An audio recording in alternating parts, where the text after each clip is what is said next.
सभी किसान भाइयों को नमस्कार। तो किसान भाइयों, आलू की खुदाई का काम चालू हो चुका है। कई किसान भाई आलू की खुदाई कर भी रहे हैं या कई किसान भाइयों ने कर भी लिया है।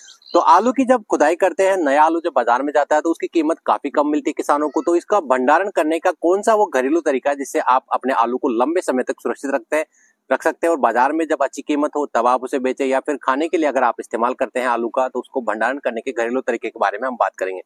तो आलू हमारी एक ऐसी सब्जी फसल होती है जिसकी सभी प्रकार की सब्जियों में बात की जाए या फिर हमारे पकवान, जो कई तरह के पकवान बनाने में पूरे घरों में साल के 365 दिन इसकी डिमांड रहती है।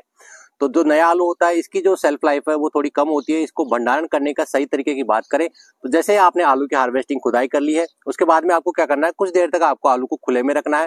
ध्यान रखना है आपको धूप में नहीं रखना है, क्योंकि आलू जो नया जो आलू होता है उसका छिलका काफी सॉफ्ट होता है, तो ये धूप में रखने से काला पड़ जाता है और जल्दी इसमें खराब होता है। तो आपको आलू की खुदाई करने के बाद में एक छायादार और हवादार जो जगह है उसका प्रबंध करना है। वहां पर आपको आलू जो खुदाई आपने कर ली है उसको आपको फैला के रख देना है। फैला के रखने के बाद में आपको क्या करना है कि आपके पास अगर आप धान की फसल लगाते हैं तो धान की कुटाई के बाद में जो धान के जो बंडल, जो पूलियां जिन्हें कहा जाता है, वो अगर आपके पास उपलब्ध है तो जो आलू आपने फैलाया उसके ऊपर आप धान की पूलियों को रख दे और आलू को अच्छे से ढक दे। अगर आपके पास धान की पूलियां नहीं है तो आप इसके लिए जो जूट की जो हमारी बोरियां होती है जिसमें हम अनाज या फिर आलू प्याज का जो भंडारण करते हैं, वो बोरी आपको लेनी है, उसको बीच में से आपको काट लेना है। काटने के बाद में आपको 2 टुकड़े होने के बाद में फैल जाएगी। तो उस आलू की जो जूट की जो बोरी है उसको आलू के ऊपर आपको फैला के रखना है। और साथ ही जो बारिश का जब मौसम आता है तो उस समय आलू की फसल में जो बरसात से जो नमी आने से जो फंगस वगैरह लगती है, तो उससे बचाने के लिए आपको जो प्लास्टिक की जो पन्नी जो कवर होता है उससे आप अपनी आलू की फसल को ढक दे, ताकि उसमें नमी ना जाए और उसमें फफूंद जैसी बीमारी ना लगे।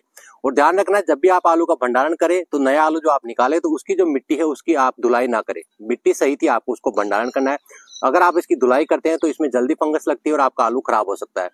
तो इस प्रकार से आप जो नया आलू आप इसका भंडारण कर रहे हैं तो आप इन तरीकों का घरेलू जो तरीका हमने बताया उसका इस्तेमाल अगर आप करेंगे तो आपकी आलू की फसल लंबे समय तक सुरक्षित और टनाटन रहेगी, जिससे आप बाजार में अच्छी कीमत होने पर बेच सकते हैं या अपने स्वयं के खाने के लिए अगर आप इस्तेमाल करते हैं तो इस प्रकार से इन तरीके को इस्तेमाल करके लंबे समय तक आप आलू को सुरक्षित रख सकते हैं।